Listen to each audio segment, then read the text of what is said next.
bans towards Loulex, the man on the left-hand side of your screen. RalleZ was also taking away a late-game scaling champion that Super Hot Crew have pulled out multiple times. Yeah, and both solo laners actually playing RalleZ, and this Lee Sin ban against Loulex, we're gonna see it every single time. It is his main champion. He's playing like 700 plus games on it in solo queue in this season alone, and he really loves it. So people or teams want to take it away. I wonder if Gambit actually want to first pick a jungler for him, so he doesn't have to fall back on something like Jarvan, depending on the last ban from Super Hot Crew here. Because now Elise is open as the only one left, if you look at the top junglers.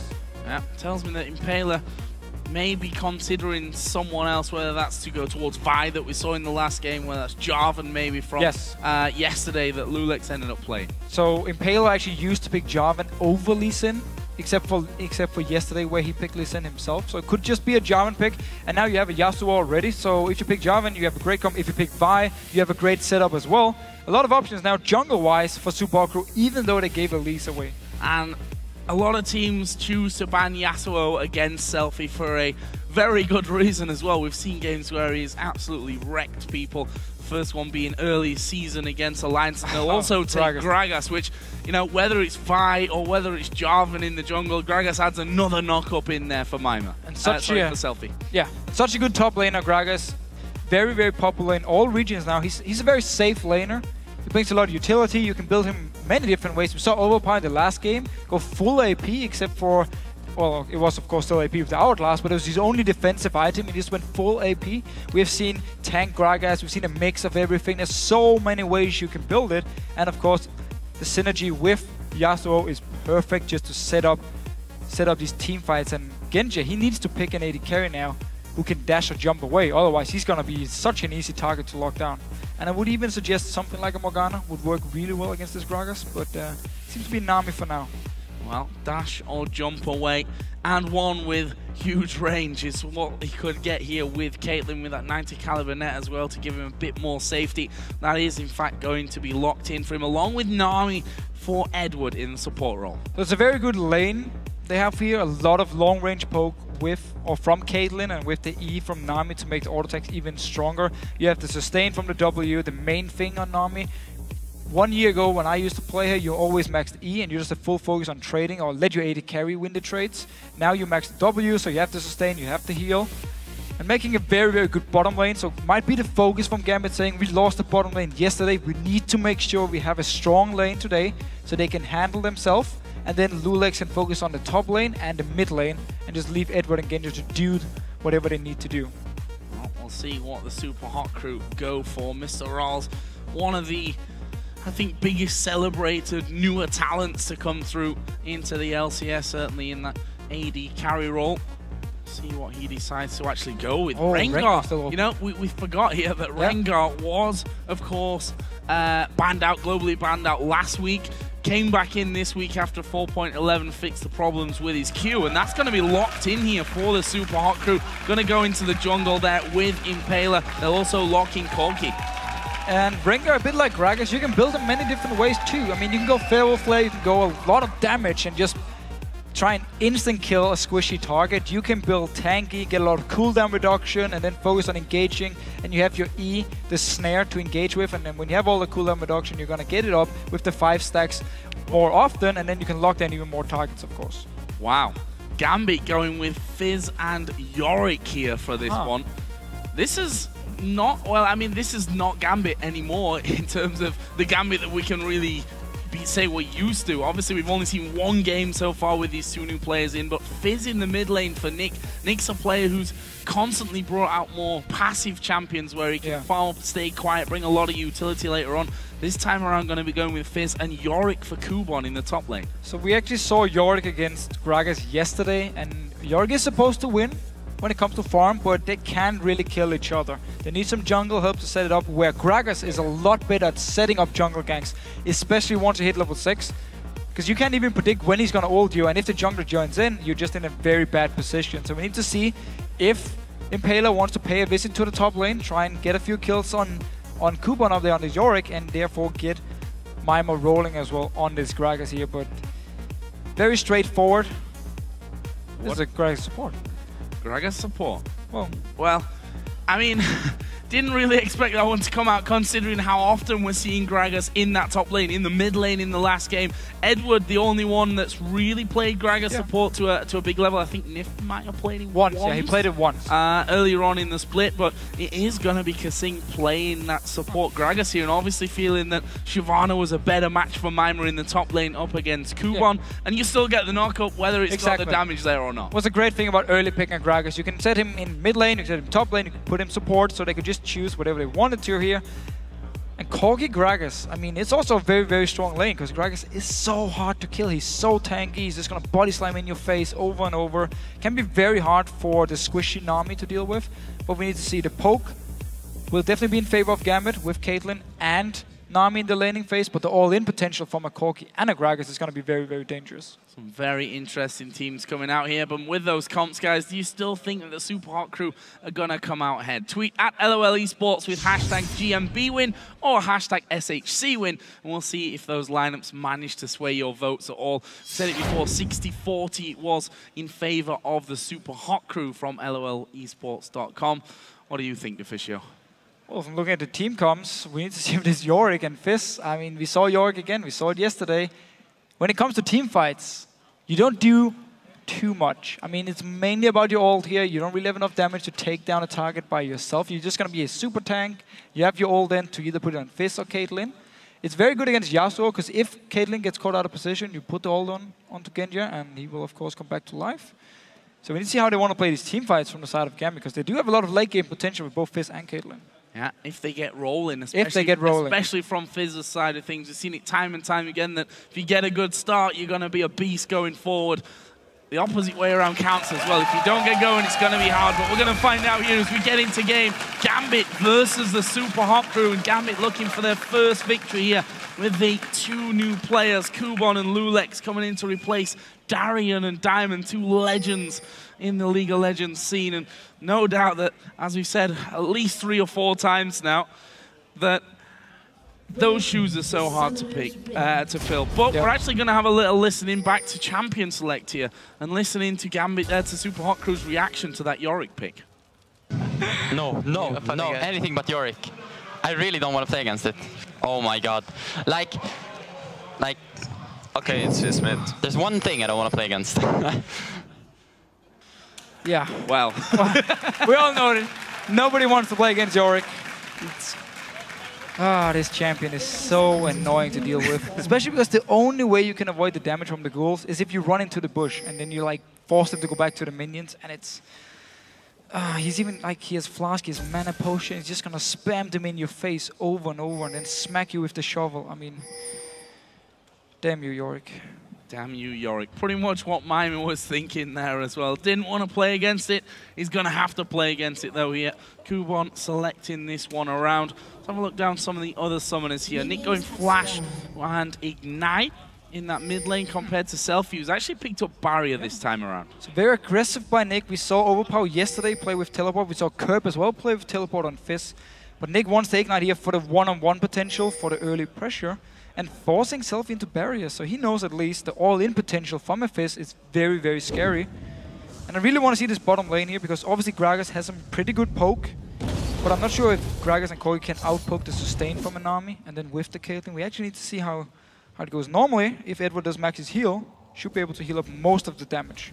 And it's funny because this bottom lane Gragas that Edward ran earlier on in the split caused a few problems for other teams as well. KaSing going to be running it against Edward in this game, and we can already see those early trades going down. One thing you have to say about Gragas in that role is that he is going to have to, if he wants to put his full damage potential down, come forward, which makes an easier bubble for Edward. Easy bubble for Edward, and also opens up for ganks. And again, we heard Loulex in the video before the game talk about how he needs to handle the mid lane and the top lane. So we might not see him put a lot of focus on his bottom lane. So if it is something Subaku could use to be very aggressive, and if they don't think he's gonna be around, but if he decides to pay a visit and Subaku goes all in, it should be a fairly easy bubble for Edward. Nick has lost a lot of health there in that mid lane already. Not exactly sure what happened there, but Selfie obviously... a couple of levels on Yasuo. Gonna be a pain for you. Crystalline Flask is there though for Nick for him to be constantly healing himself up there from that. Also adding a couple of extra potions in. There's Loulex, and we're going to see exactly how much of a role he can play in this game today for Gambit. Top lane, of course, the annoyance master himself, Yorick with Kubon, but he may be already in a little bit of trouble because Impaler is going to start to come around. And already stacked up to 5 here, so we'll get the snare from his E if he lands it onto Kubon. Just staying around with the double buff, and Kubon pushed all the way up. Loulex actually around his mid lane, even though Selfie already recalled, so he should be up in his top lane here, ready to counter gank in case something happens. He's actually going to move up there now.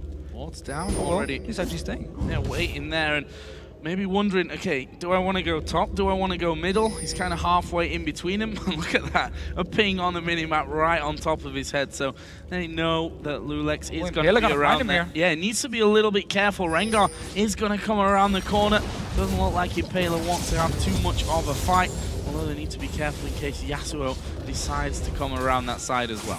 So Rengar as well really wants to get his level 6 before he can start to gank properly, so he gets the stealth. He can actually surprise you instead of just run into your face, because you're normally not going to get into a bush and get the jump when you gank if people are standing in the middle of the lane, unless you want to go down to this bottom lane, or if you can lane gank the top lane, but it's hard to do. And therefore he's now just gone back to farming to try and get his level 6 point. And then he can really gauge fights. He can set up some very, very annoying ganks where you don't expect him. You just see the exclamation mark above your head and you're like, oh shit, I'm dead. Impaler falling a little bit low from that white as well there, but not really a problem. He was going to recall anyway. We did also see Nick recalling, picked himself up boots, which is going to be a big help for him against Selfie. He's just going to dash around in his face the entire time. And a Doran's ring as well on top of that crystalline flask that he did in fact start out with. But look at this, Loulex is going to be coming around towards his mid lane. Selfie maybe a bit out of position from this one. There's a lot of damage going to come his way. No ultimates. Oh, and that's a great wind wall to block out the cocoon. Selfie survives. Yeah, the way he plays here, it's very, very smart. He actually moved closer to the Gambit tower just so he could dash through them up towards his own tower, puts up the wind wall as soon as he saw the cocoon, and actually saved both flash and barrier, even though he was so far up the lane and got ganked here. So very well played by Selfie. His Yasuo is definitely his best champion. Every time he plays it, he does really, really well. And the teams have to respect it, especially in these team fights. We'll see how it goes for them as they approach level 6 as well, where the kill potential on both sides starts to come out. And see that Madrid start for Impaler. So we'll go towards Fable Flare. Needs to, of course, stack it up. He's one of the few junglers who actually still builds it, because you can still get a lot of damage from it. And I wonder if he wants to go cooldown reduction afterwards, or if he wants to build more damage and try and assassinate people, or if he wants to get some tankiness. There's so many different ways you can build it, and it doesn't seem to be like just one way which is the best. Want to keep a close eye on this mid lane because they're going to be hitting level 6 soon. There's Impaler. Oh, getting the lane gank. Stalking up as well through the lane. Who's going to hit level 6 first? Selfie gets it. Is he going to be able to get the knock-up? Actually going deep in there towards Nick, but didn't actually follow through on it. Nick still has a flash, as does Selfie, but this is where it could be interesting. Kubon, level 6, but there's the jump out of the bush. Is he going to go down here? I don't think they're going to go underneath the turret, but that's a lot of damage. So Impaler managed to come around here and actually get the lane gang up where he's very, very strong, even before level 6, like we talked about before. Genja, though, being very aggressive in this bot lane. Very aggressive indeed, and KaSing trying to tank out all the damage then. We saw MrRalleZ having to Valkyrie away. Actually had flash, had summon a heal, so it wasn't in the greatest of dangers, but he is going to be forced out of the lane, which means free farm for Genja. To be honest, Genja already doing a great job of this one. 59 to 43 CS already in this bottom lane. Definitely winning the poke war and the sustain with Nami. Just constantly going in for these trades with MrRalleZ and KaSing. Take some damage, you get healed up again, and you just keep doing it over and over and forcing them to lose some CS, and also force MrRalleZ out of the lane. So he's going to lose the entire wave that just hit the tower here. So very well played by Gambit, and we haven't seen Loulex even being close to the bot lane. So he's sticking to what he said in the pre-game. Focuses on mid lane and on top lane, and my bot lane just have to survive by themselves. And that was the perfect time to be recalling as well for Gambit. It's going to mean a BF sword for Genja as he comes back in. Another couple of item notes here as well. We see the quill coat coming out for Loulex. Okay, again, with Elise now, you can either go Spectre Wraith and go for more aggressive, get some AP early, or you can now build into Spirit of the Ancient Golem, of course, the new item, quill coat, giving armor, giving HP. Once you complete the Spirit of the Ancient Golem, you get 25% bonus HP, which is a lot late game if you build some more tank items. And actually making it very strong in the late game, but makes you a little bit weaker in the early game, which is why we sometimes see Elise now build Spectral Rays. Well, we'll see which way he ends up going when we get further on into the match. For now, though, Gambit getting some wards down by Dragon, and maybe feeling here with that BF sword for Genja that they can force once again the Super Hot crew to move away with an Elise on their team. Prime target then for an earlier Dragon.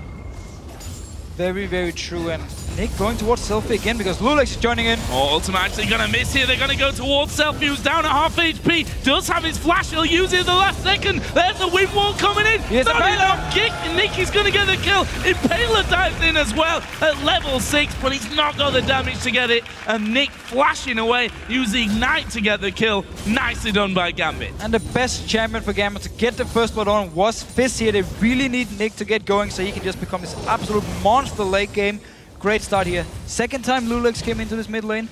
Last time, no summoners was used by Selfie. This time, both of them, and he still died. Oh, Mimer going aggressive here onto Kubon, but we'll see there, Yorick just throwing down the ghouls, and gonna be a constant problem for Mimer. We heard him already talk from Champion Selector, said, no, not Yorick, that's not who I want to play against. Sometimes how it really works out there. As Impaler moving on to that top side of the map, might have to try and get involved. There's a knockback onto Genja. Good title away from Edward. Are they going to be able to get away? Maybe even try and turn around that damage. The bubble was anticipated there from MrRalleZ, and he went back. So no kill down bottom, but that was close stuff from Genja. He's now got no flash. It was very nice ult by KaSing. He predicted that Genja was going to shoot himself backwards, so he put the ulti even further behind him and still shot him into MrRalleZ.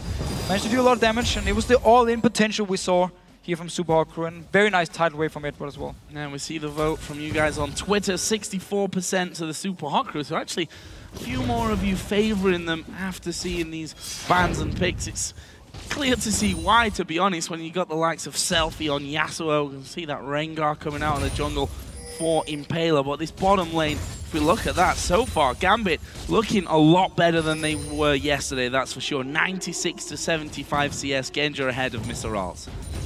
The only, Kubon on his top lane is actually slightly behind.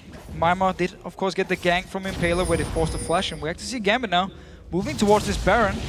Impaler's moving, he's around the wolf camp, so he's still very far away. They might not even move down because there's a pink ward, so no wards at all from SUPA Hot Crew. Yeah, Dragon going to be going the way of Gambit here. Nothing that the SUPA Hot Crew are going to offer to that, and that gives them a nice little lead after 11 minutes of the game. Meanwhile, Impaler is holding up. Yeah, stealthing up there. I'm not sure if that ping ward saw him. There were no pings actually coming in, so I don't think they will. They're going to surely go for Edward. That's a great flash. Genja is going to get slowed there by Impaler. Have they got the damage to finish him off? KaSing right in there at the front as well. Genja's going to fall. Well, here's the TP from Kubon coming in from the backside. Not got the damage though. Late. And that will be a kill back for the SUPA Hot Crew. Way too late with the TP here. If he actually wanted to try and join in, should have been there instantly. SUPA Hot Crew managed to get a kill. Bit of a weird ulti from Impaler. Popped it, moving towards the Dragon. Went out of stealth, but still managed to get in here and actually pick up a kill. Nick on his mid lane. Just dancing around a little bit, dodging the Hurricane. Showing he is very proficient on this Fizz, there's no doubt about that.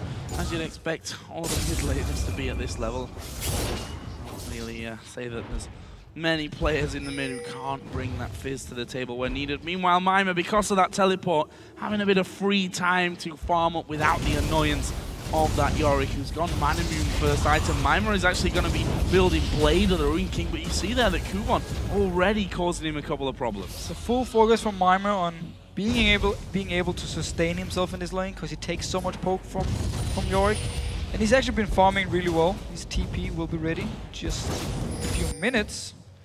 Then he will be able to go back, shop once again, most likely complete the Blade, and TP back to lane once again and do the thing. Because Dragon, of course, is gone. SUPA Hot Crew know, because they already checked it and now also cleared the pink ward around the Dragon, and KaSing will get a second one. Yeah.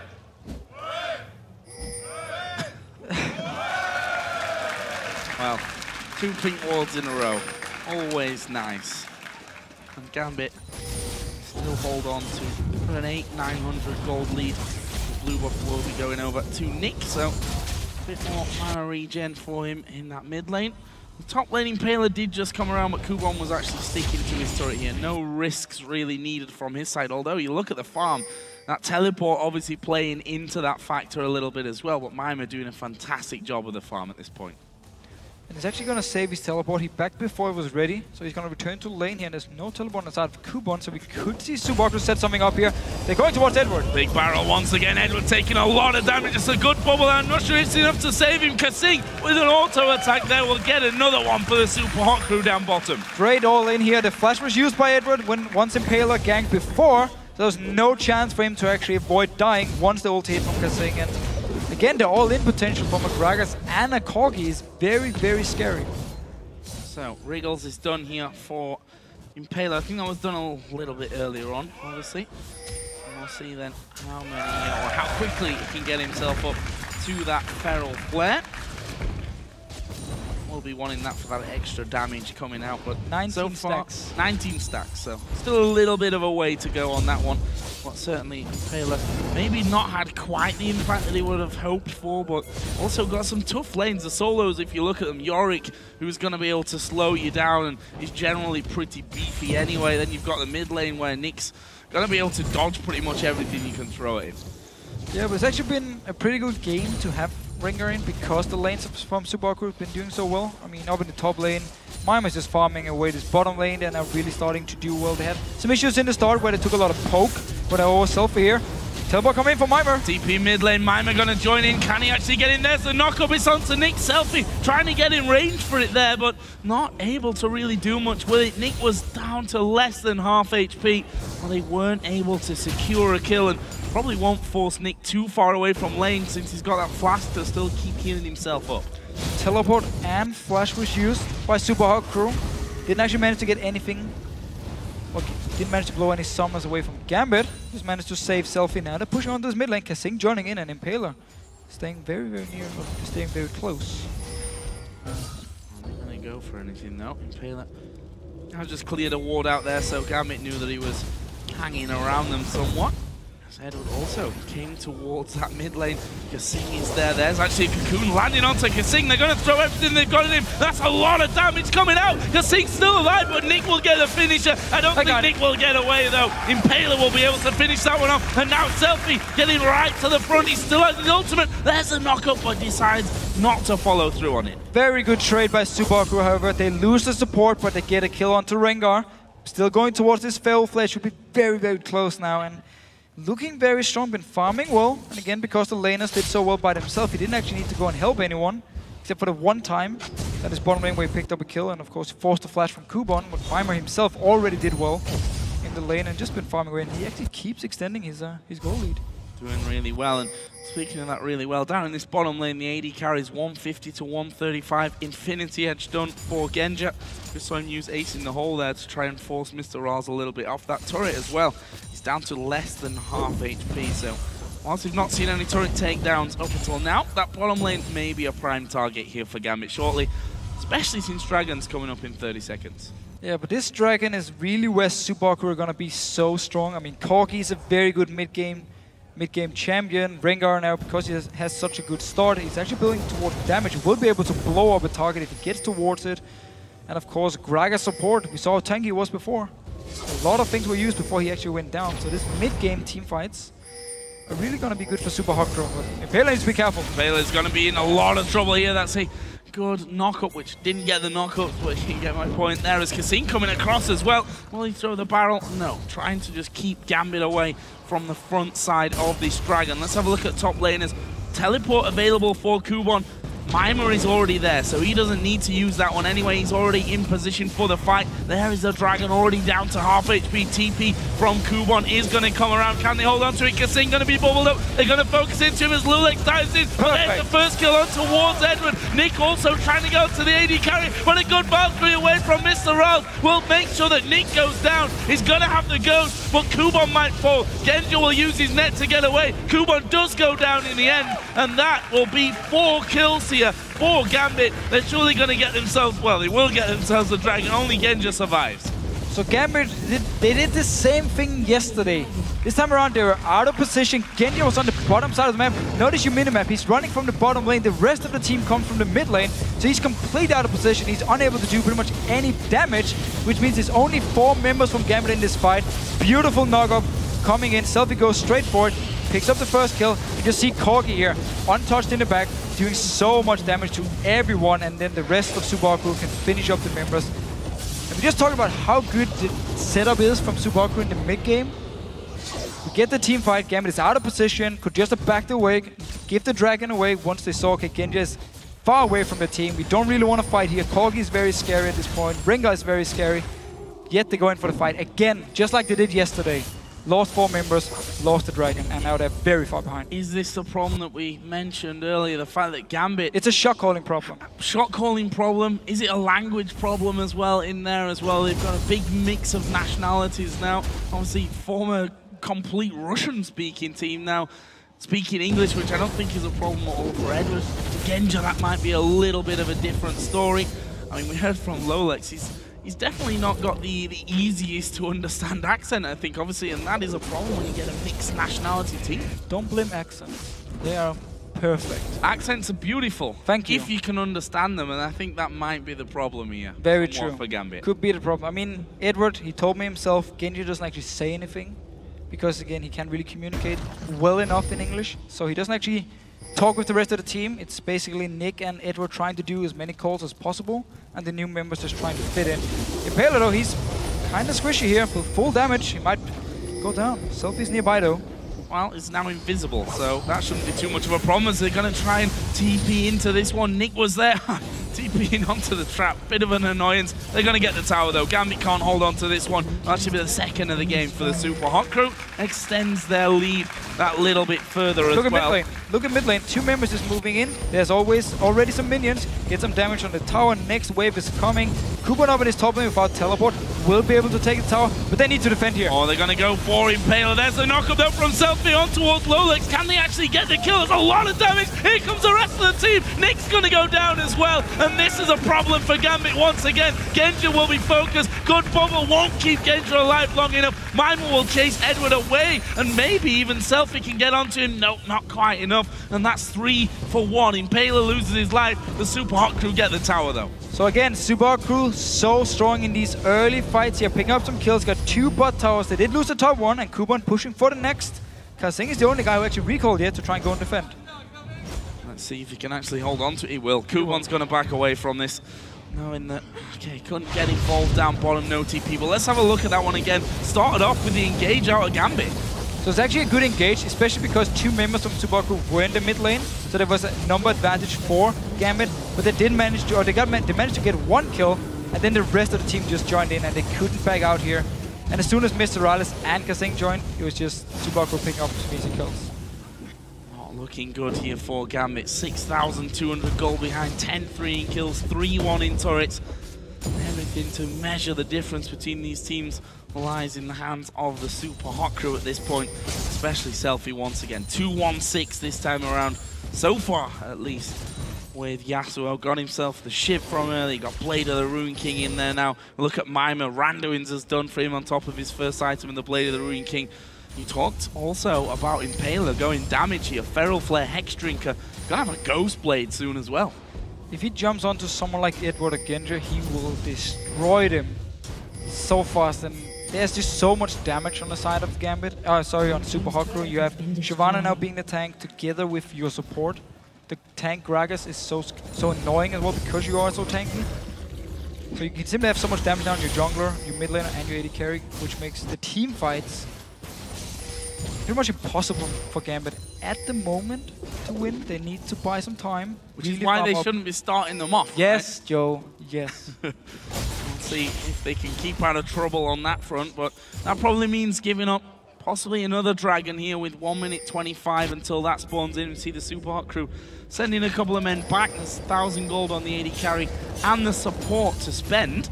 And for MrRalleZ, that means an Infinity Edge will be coming up here in no time at all. It's also one of the issues with Yorick when it comes to team fights. If your carries are not very fed, if they're not very, very strong, you won't really do a lot. It doesn't even matter if you use your ult on one of them. It doesn't really do much of a difference unless they are very strong.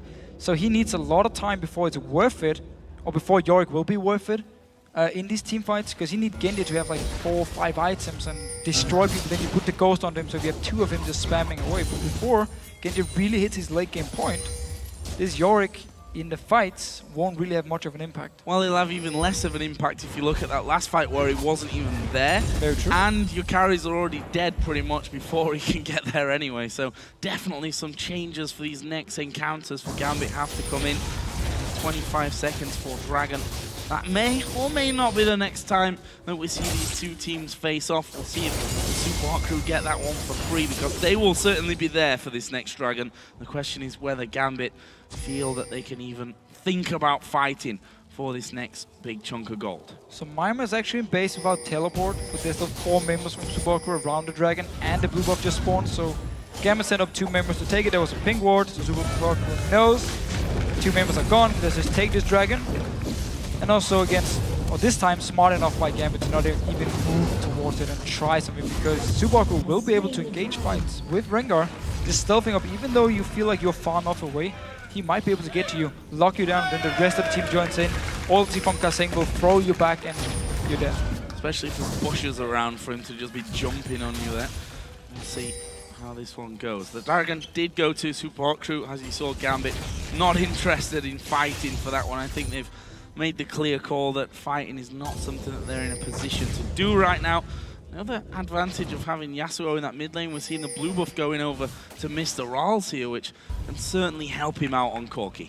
Also see the cooldown reduction for Impaler, which works really well on Rengar. I mean, the more ultis you can get off, the more procs you can get to your 5 stacks, and you get your E, so you snare a target, or your Q, so you do even more damage, the better it is. So cooldown reduction is a great stat. And he didn't really sacrifice anything except for maybe some tenacity you could have built instead with magic resist boots. But that's about it. So very, very good build for him, and looking very good for Impaler, and Rengar looking very good for SUPA Hot Crew as a team. Looking like a different team to yesterday, that's for sure, where we saw them kind of bow out of their game without really having much to say. This time it's Gambit on the back foot and really struggling to come up with the goods. If you look down some of the other items, I mentioned that the Infinity Edge was close to being done by MrRalleZ. That is now added in. Genja on the other side does have a Phantom Dancer on top of his Infinity Edge, but the Ghost Blade is done for Impaler as well at the same time, so got to be very careful, because Impaler, I think, will have no problem with going one-on-one with Genja if he gets left somewhere alone.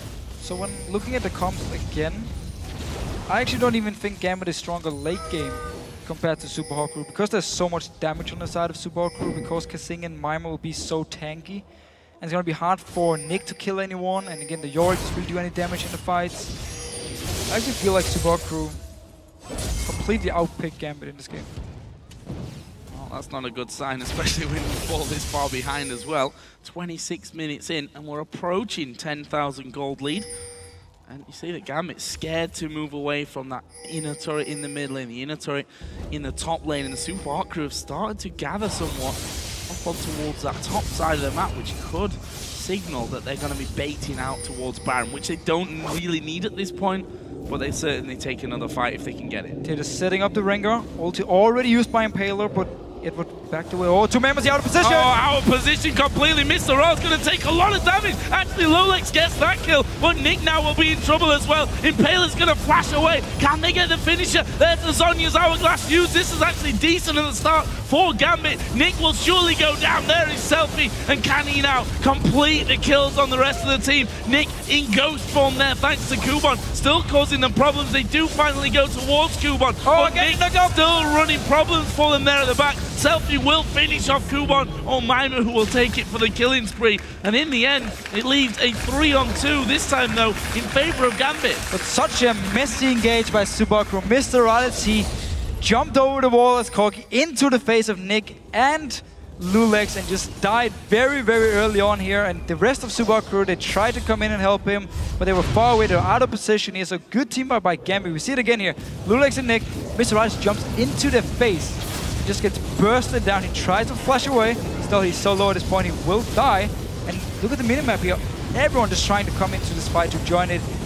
Nobody was really in a good position because they had to run in, and because MrRalleZ died so early, a lot of the damage was gone from SUPA Hot Crew, and that's up to Selfie to try and kill as many people as possible. He missed the first Hurricane, so Genja stayed safe, kept doing damage. Will land the next one we see here on to Genja, and then he has Flash still, flashes away from it, and SUPA Hot Crew end up losing their team fight. So a little bit too aggressive engaged, and a good team fight by Gambit. And then we can see where the Yorick ultimate can work out. Very true. Nick did more damage, I think, after it actually died, after he was saved by Kubon, than when that fight first started off. But look at this. Super Hot Crew apparently not phased by that 3-on-2, or 3-for-2, and will continue to stack up around the Baron area, and Gambit still need to be very, very wary of how they go about this one. They do have Mimer down bottom. He has TP, which Kubon used in that last fight, so that could be used as a tool here to draw Gambit down to this bottom lane and then sort out a 5 versus 4 up by the Baron.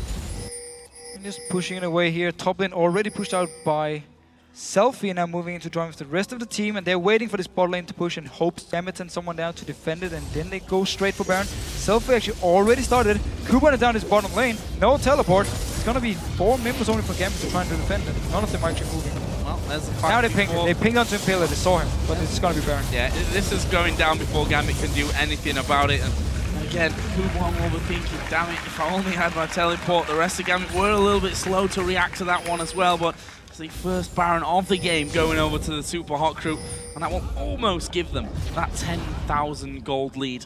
And there's a dragon coming up in half a minute as well. The Super Hot Crew here with inner turrets still to be taken in the mid lane and in the top lane. Now have extra tools to do that. Might try and catch Nick out of position here. He's waiting around for Selfie to move close. Might look for a fight. He does have their hourglass in case Nick gets a knock up on him. He can try and pop it before Selfie's ult gets to him. For now though, Super Hot Crew is moving between this mid and top lane, trying to look for an opening, pushing in. So obviously when you only have Corki as your ranged, it becomes very hard to actually push down towers unless you manage to kill some people first. So they want Gambit to move away from the towers, try and get a kill with Selfie, with Impaler, and then they can go towards the towers. It's very hard for them now just to push it. Terrifying wave clearing potential there. We see the speed that Selfie and Impaler just push out those. Well, you could have look at Mimer. Mimer's just like, well, they're all going towards the top lane, so you know what? I'm just going to kill this inner turret all on my own. We saw Genja putting off a couple of shots towards him, but not really breaking through that Randuin's, and now Super Hot Crew just react instantly and say, okay, they move towards middle, easy inner turret in the top lane. Being pulled around the map here are Gambit. Not really sure what Gambit is doing here. They sent Edward into the mid lane after the tower's already dead. They had Genja there, even though he's the main wave clear, should have him where the most members from Super Hot Crew are, or especially where MrRalleZ is, to make sure he doesn't hit the tower and you clear the wave. Instead, they just split up. They had like 1 member in mid lane, then all of a sudden they had 4 members in mid lane, only 1 in the top lane. So Super Hot Crew very easily just managed to actually take 2 towers away. We saw Alliance in the last game against Rocket. When they were behind, they managed to defend the towers for a long time and get to the late game. Gambit couldn't do the same thing in this game. Or at least just before.